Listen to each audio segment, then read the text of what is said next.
Please listen carefully.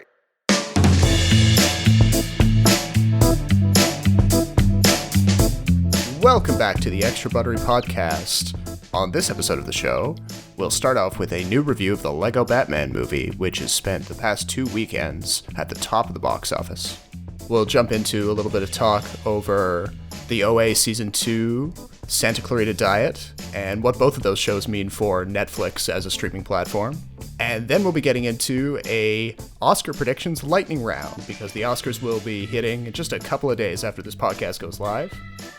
And from Toronto, my name is Robert Snow, and joining me from Vancouver is my co-host Jason Chen. How's it going, Jason? Good. Rob, how's it going? It's going really well. So this week seemed to be the week of Batman-related news. We sort of started off with some on-again, off-again contract talks between Matt Reeves and Warner Brothers, which resulted in them finally signing him to direct The Batman, the spin-off film that Ben Affleck dropped out of directing a few weeks ago. But you've actually got a new review for us of a Batman property that just recently opened. Right. I did recently catch the Lego Batman movie, which I thoroughly enjoyed. Oh, yeah? And you posted about it on the site? Yes. If you haven't read it, it's on kinetoscope.ca. Check it out. I really enjoyed it. Like the Lego movie, it moves at a pretty good clip. There's a lot of jokes in there. It's a bit of a parody in that no other previous iteration of Batman is free from ridicule, including the most recent one, Batman v Superman. Oh, that's perfect. Yeah. It's interesting, though, that Lego is kind of creating their own cinematic universe, because the Batman, who's voiced by Will Arnett, also appeared in the Lego movie, and this is just kind of like a shared universe film. And their next movie, which is going to be based on their Ninjago line, is also going to be, I think, part of the same shared universe. So it'll be really interesting to see. But I do think that overall in quality, given the first 2 Lego films, I think we might be looking at probably the best cinematic universe yet, because I think there are a couple Marvel movies in there that I didn't really like. And well, the thing that really jumps out at me, granted I haven't seen the Lego Batman movie yet myself, but just based on what you were saying about Lego Batman and then knowing what I know about the first Lego movie, it seems like one of the things they've got going for them is a really consistent tone of like satire or parody. You know, the filmmakers have decided from square one that it's going to be a fun, kind of poppy, really cool animation style, but it's going to have that kind of intellectual side of it, poking fun at all of these well-known properties, and can sort of see them as they move forward. The cinematic universe can kind of be about that. Yeah, for sure. The only difference is that Will Ferrell, there's no live actors in the Lego Batman movie, so there's no Will Ferrell and all that. It's pretty self-contained. It's all Lego throughout the entire movie. Okay. I wonder if they'll ever kind of circle back around in a future movie to... I'm sure. Yeah, because there were some loose ends there about how that whole thing worked. Yeah. You know, I think I remember you and I talking about this at some point, like the relationship between is it real, is it not, is still kind of unanswered in that whole universe. But I'm sure they'll figure it out. And honestly, I think it's a minor issue with the movie. I think you can just take it for the Lego parts as it is. Moving on, Robert, you recently caught up with a bunch of shows, including the OA and the Santa Clarita Diet. So what's the OA anyway? Well, for the OA, for people who haven't caught it yet, it's sort of a pseudoscientific thriller in the style, sort of like Lost, although I'd argue that in some ways it's a little bit more satisfying, certainly for a broader range of people. Satisfying in what sense? Just in the way that they are trying to answer questions earlier rather than later. They acknowledge the fact that there's a lot of mythology on the go there, and they don't want people to get like 1 season in or 2 season in and feel like things are being kept from them, which I think ended up driving quite a few people away from Lost as the seasons wore on. I think Lost was just really confusing to begin with. But I mean, Lost was on the bleeding edge of like a serialized kind of structure where you had to watch every single week to keep up with it. And I think a lot of the shows that we're seeing now on Netflix and like just the whole culture of like binge watching a TV show owes a lot to the Lost experience, for better or for worse. So in the OA, it's a story of a woman who's been missing for a number of years. When she went missing, she was completely blind. And then she turns up again, and her sight has been restored completely. and she's keeping a lot of details about her disappearance away from people, despite her entire neighborhood wanting to know where she was, who had her captive. And as the show wears on, you start to learn more and more about who was holding her captive, that guy's like weird scientific project that he had forced her to be a part of. Here's a clip. She's our daughter. Who are these people? But she's never seen us before.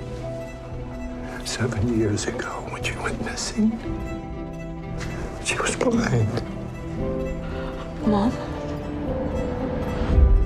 Do you remember any of the events that led up to your disappearance? Does the season end on a cliffhanger? Because it just got renewed for a second season, didn't it? It did, yeah. It got renewed just about a week ago. There was a little bit of hang time there where people weren't sure if it was performing well enough to get a second season, but then Netflix came out and they said, yep, second season completely ready to go. And then some of the creators, including Britt Marling, who I'm a big fan of, she's starting to drop little hints in interviews. They actually have a teaser video out already, just kind of pointing people in the general direction and rewarding people who have already started to contact her with little insights they've gleaned from rewatching the show. Little things in the background of shots that maybe the average viewer didn't pick up on. And the other one is the Santa Clarita Diet, which is, I believe, about cannibalistic zombies. Kind of, sort of. It follows a suburban family in Southern California. The mom is played by Drew Barrymore, and the dad is played by Timothy Olyphant. And they're both realtors in their happy-go-lucky, sunny suburb kind of environment. But then one day, the Drew Barrymore character wakes up and she's dead, but undead, and has this zombie-like hunger for human flesh. She has to kill and eat people to keep from like hurting her family, for example. Do they explain how she died? Not yet. No, they're kind of keeping that close to their chest. They're dropping a few jokes about like some sort of connection to Serbia, and then like they have to find this book of runes to try to find a cure. So sounds pretty wacky. It is very wacky, and like a lot of people have compared it to sort of a combination of Dexter, in the sense that she has to like find bad people to kill and eat. She doesn't want to become a complete monster. And then Weeds for like its the crime in the suburbs kind of angle. Two shows that really went on longer than it should have. So it's up to the individual person, like whether they feel that the show is just a kind of a sloppy combination of those shows, or whether they think it actually builds on those components.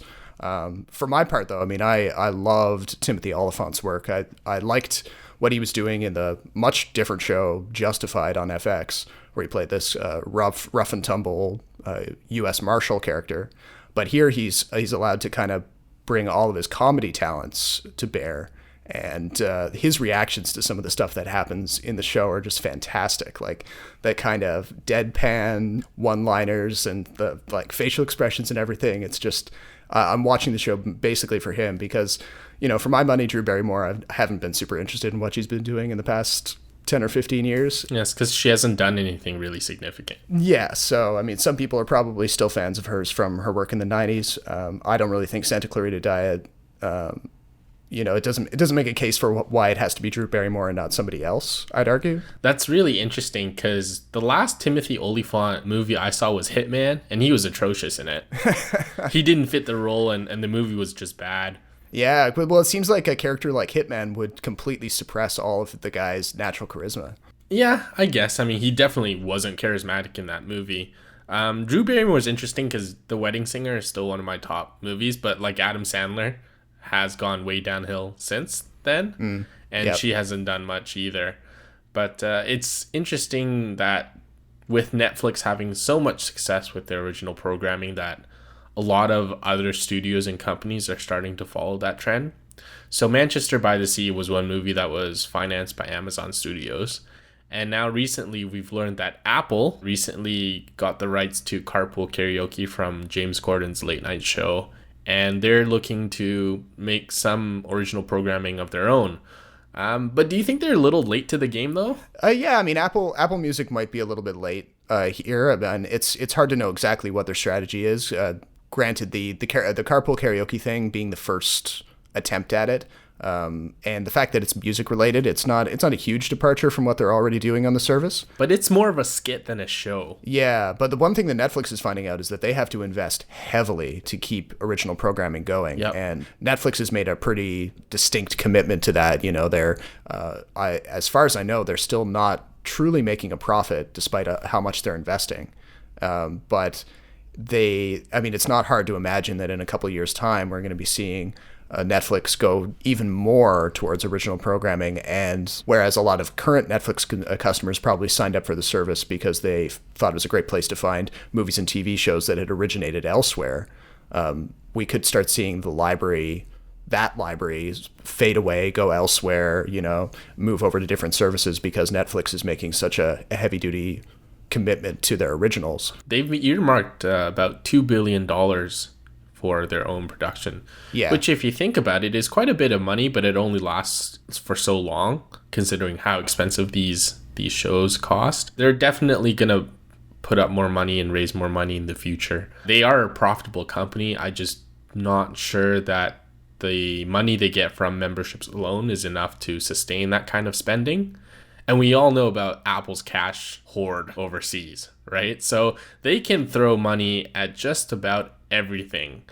And considering how Netflix has already spent a lot of money acquiring property from different companies, such as the Marvel stuff, the Defenders, I wonder if Apple is looking at doing the same, where they might purchase the intellectual property to a movie or a show and kind of come up with their own original programs. Yeah, depending on the success of the service, who knows, they could be ideally placed to have a serialized DC property, for example, to compete against Netflix's Marvel partnership.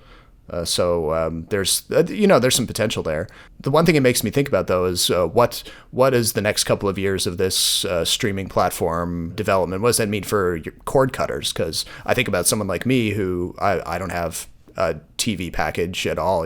Everything I watch is through Netflix or other streaming destinations. If Netflix becomes more and more like what we think of as a traditional network kind of company, where everything that you see on the service is something that they've paid to produce, do all of the streaming services that are out there sort of become the new networks, and you end up having to pay as much as you currently do for a traditional TV package to still be a cord cutter, quote unquote. Right. So for me, it's a little different because I'm a huge sports guy. So the only reason I haven't cut my cord is because of sports. But we're starting to see Amazon, maybe even Twitter, get into the game where they're going to start live streaming sports and different kinds of events. But you're totally right. Like, most of the media or the shows I consume now are either off Netflix or YouTube. And the amount of shows that are on TV is just overwhelming. And overwhelmingly terrible. There's nothing on cable that really makes me want to get cable for that particular show. Mostly because when you're on cable, there are certain parameters you have to work around. Like, there's very few opportunities to push the boundaries because you have to make sure that it's not overly violent, overly sexual. And I think there are a lot of advertising dollars involved with it. And it's a very formulaic production in my mind. Well, it's interesting you say that, because I would say maybe 10 or 15 years ago, people were comparing cable to network, and then they were saying that cable was the destination to go to for the more risque content or the more mature content. That's how we got shows like everything on HBO, for example, or what AMC was doing with Breaking Bad. It'd be a tough argument to say that a show like Breaking Bad would have existed if it was a network that was commissioning that. But with streaming platforms, like you look at a show like Santa Clarita Diet, where they're allowed to have as many curse words, as much gore, whatever they want in it, because Netflix obviously isn't catering to any advertisers. So it's not hard to see Netflix and other streaming platforms taking on the mantle of being the destination for the most mature or creatively flexible material out there, and taking that away from cable. Yeah, I think cable's dying. I think that's just the final conclusion that everyone's coming to. It's just, how do we move on, or how do we transition is the bigger question right now. It's interesting, though, that think people are starting to realize that TV is a much better format for storytelling. Yeah. Just because of the the runtime you have, the amount of time you can develop plot and characters. And I think that's partly because of the limited attention span people have for films. Yeah. I think at one point, maybe 20 years ago, the average film might have been, 90 minutes, 100 minutes, maybe even 2 hours. Now we're getting to like 2.5 hours, 3-hour movies. And that's a long time to really sit in one spot. Maybe it's because the TV experience, you can choose how much of it you consume at a particular time. Like if you're in the mood to sit on your couch all weekend and binge watch the latest show, you can. Or if your schedule only allows you to watch like 1 or 2 episodes in the evening when you get back from work, for example, you can do that as well. So it's the element of choice is maybe a little bit more tempting for people, and they don't feel like they want to commit to the 2-hour or the 2.5-hour movie. I don't know many people who frequently stop a movie midway and then pick it up later on. You kind of want to complete it once you've started. Yeah. Speaking of movies, Rob, you recently did your Oscar predictions. I did, yeah. And in fact, I ran through basically the top 12, the major categories that most people try to predict every year. So I have that written up on the site in case anyone wants to check it out and read through some of my rationale. But for the purposes of the podcast, I sort of thought we might have a bit of a Oscar predictions lightning round, which would allow you and I to kind of bounce off each other, trade a few ideas about what's going to win, maybe who we want to win. If anything, this podcast will be evidence of who we pick. so we can't go back and say like, oh, well, I thought this was going to win, but yeah, I had this weird, strange feeling. None of that crap. Yeah, exactly. We're going to fire through this and see where it takes us. Okay, let's start with Best Picture. Who did you pick to win? I picked La La Land. I think it's riding a wave right now, and it's probably going to clean up quite a few awards at the ceremony. Who do you think should win? Same thing? Yeah, I'm going to cave. It is one of my favorite movies of the year. As much as I do love some of its competitors in the Best Picture category, I don't know, something about La La Land. It hit me where my classic movie fan heart lies. I couldn't say no. What about you? What are you calling for Best Picture? So I'm with you. I think La La Land's gonna win. It's a little more subdued as a film that's described as a musical, and I think that's maybe what threw people off, but I think there's enough in it for Hollywood to love it. It's about Hollywood, it's music, it's about jazz, there's good choreography, good music. It's about everything you want in a movie from Hollywood, but I think Moonlight should win. I think it's the best film of the year. Actor in a leading role. Shoot, Rob. Okay, well, I'm going to go with Casey Affleck. I'm going to defy what's basically the common wisdom, which is the winner of the SAG award. Denzel. Everyone's calling it for Denzel for his second time winning in this category. Previously, 2001 for Training Day. I don't know. I sort of feel like maybe the SAG was a bit of a consolation prize for Denzel this year, and the Academy as a whole will go for Casey Affleck. Having seen all of the leading performances now, Casey Affleck is also one of the performances I like the most, just for the amount of restraint he has on display. But I'm still holding a candle for Viggo Mortensen too. I really liked what Viggo was doing in Captain Fantastic. Right. So I'm with you here again. I think Casey Affleck was brilliant in Manchester by the Sea. I think he edges out Ryan Gosling, but you're right, like Denzel winning for Fences at the SAG kind of threw me for a loop. And I wonder if this is the year we kind of buck from that trend where the SAG is a good indicator for the Oscars. So I'm going to go with Casey Affleck. But my two dark horses are Denzel and Viggo. I wouldn't be surprised if either of these two win, but I'm going to go with Casey Affleck. So let's jump over to actress in a leading role. I'm going to go with Emma Stone for this one. I think even though there's some performances in the category this year that arguably are a little bit more technically proficient, like they tick off more of the boxes than what you'd expect from like a wrenching performance. I have a feeling that for better or worse, Emma Stone is going to ride a bit of the La La Land wave, and she's going to get the award this year just as it's sort of a symbol of how well the movie is doing as a whole. Right. I'm going to go with Isabelle Huppert, if anything, just because she seems to be the one that's kind of sneaking into the conversation, and it seems like the Academy really loves her work. Otherwise, I would have went for Amy Adams, who is, I think, the soul of Arrival. Natalie Portman and Emma Stone obviously turned in very good performances. I prefer Stone over Portman, but at the end, I think I'm gonna go strategic on this one and pick Huppert for actress in a leading role. Yeah, well, there's a little bit of strategy there for sure, because it is a pretty contested category, and it wouldn't be a surprise if Huppert kind of ran up the middle and snatched it away. So this year for actor in a supporting role, I have Mahershala Ali. I think even though with the limited screen time, he was brilliant in all the scenes he was in it. And he obviously nailed the scenes he had to work with, so much so that you could see a lot of it impacting the end of the movie in Moonlight. And I'm with you on it too. I think he's going to take it.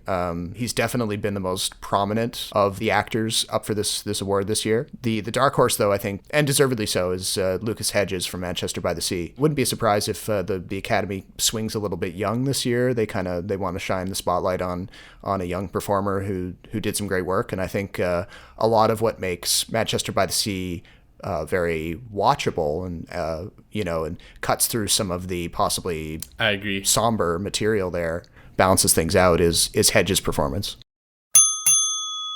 And actress in a supporting role, you go first, Rob. All right, I'm going to go with Viola Davis, and I mean she's been cleaning up all of the precursor awards, so she's pretty much a lock. The only other note to make here is that it's a little bit of a controversial decision for her to be placed in this category at all, because I think a lot of people expected her to be nominated in the leading role category. It's an example of Paramount Pictures kind of stacking the deck a little bit for a win.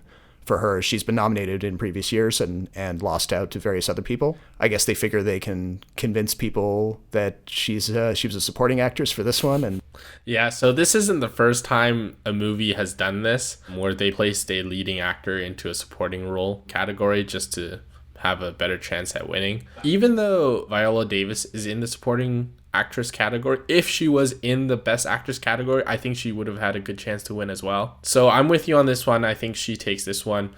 But if it wasn't her, I'd say Naomi Harris in Moonlight probably takes it. She's the only one that appears in all 3 acts of Moonlight, and she kills it in every single scene. And I heard she did it in less than 2 weeks, a couple days. That's amazing. right, so let's. You want to talk about some of the screenplay categories, because I know they're your favorite. They are. And the Writers Guild Awards were just decided yesterday at a ceremony in LA. So there's some precursor material to work through here. Okay, well, why don't you go first? Okay, well, I'm going to call Moonlight for adapted screenplay. Barry Jenkins is working from a play in this case, but he kind of infuses it with a lot of his own personal experiences growing up in Florida.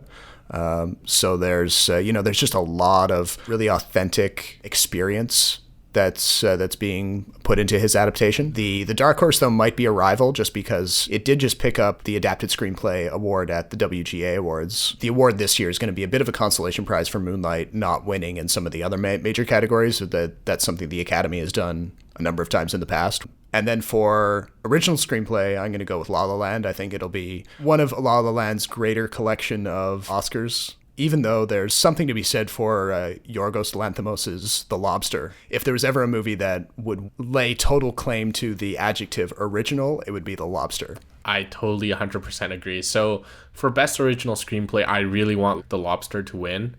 I'm not sure it will, because it didn't get quite the critical acclaim it had, and it's facing some stiff competition. But I do think La La Land's going to win this one as well, considering the fact that Damien Chazelle had to write both, come up with a plot and come up with the music, and everything was original. So I totally am okay with him winning Best Original Screenplay for La La Land. For writing, I'm a big fan of Arrival. I'm not sure if it's going to win or not, but having read the short story, I originally thought that it would have been really difficult to adapt, but Denis Villeneuve and his team did I think, bang up job. It was amazing how they structured the entire movie together. Is it going to win? I think Moonlight's going to win, but I think Arrival should win. And this is a category where it's weird that I'm not pulling for Moonlight, because I think it's the best film of the year. So let's talk a little bit about cinematography and editing really quickly. My feeling is that both of those categories are going to go hand in hand, and they're going to go to La La Land just because of the, again, that groundswell of support across the industry for the movie, despite the fact that I feel that editing almost belongs to Arrival, just because of how essential the editing of the film is to appreciating the conclusion of the movie and how the whole system of the movie works. That would be my want to win in that category, would be Arrival for editing. And then for cinematography, I sort of feel that Moonlight would be the better win there, just because of how how tied that art form is to the film as a whole. So far I'm like pretty agree with you that La La Land's going to claim a lot of these awards, but cinematography, I think Moonlight will win and should win. Oh, okay. So La La Land is great. The cinematography in it is incredible. But I do think at some point the Oscars will look at themselves, look in the mirror and say, you know what, maybe we're giving La La Land a little too much. So I think with Moonlight, the way that he films or he shoots the film with natural light, especially there's a part where Mahershala Ali teaches Black, a character named Black in the movie, how to swim. I thought that scene was excellent. So that's who I'm hoping for. Editing is hard as well, but I do think maybe La La Land will take this. But I think Arrival's a much tougher film to edit, and I'm hoping that Arrival wins. So that just leaves us with directing. This one's hard. It is hard. I mean, So are you going 2 for 2 then? Do you think La La Land's or Damien Chazelle's gonna win directing as well? Yeah, because I think in this case, Chazelle did pick up the DGA award, and that's been a pretty dependable predictor for who wins the Oscar in the category. But the fact that Barry Jenkins has also been on a lot of people's lips past little while, I think he's definitely a dark horse in that category. He could run up and take it. Yeah, so I picked La La Land to win, even though I think Moonlight should win.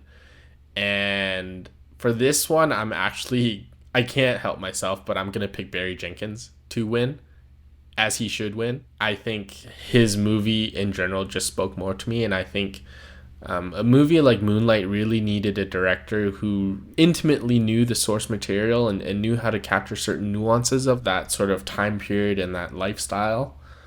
So I think he wins this one, and we have a split again where La La Land wins Best Picture and Barry Jenkins wins Best Director. I'm hoping that's the case anyway, and if Damien Chazelle wins for directing, I wouldn't be surprised either. So that leaves us with a couple of other individual categories. We've got Best Foreign Language Film, which sadly I haven't seen any of the nominees yet. Well, it's hard to get a hold of them. I have a feeling that this year, because of the way the Oscar voting is scheduled, the final voting on the awards started on February the 13th, which happened to be just a couple of days after the whole fallout from Donald Trump's immigration ban.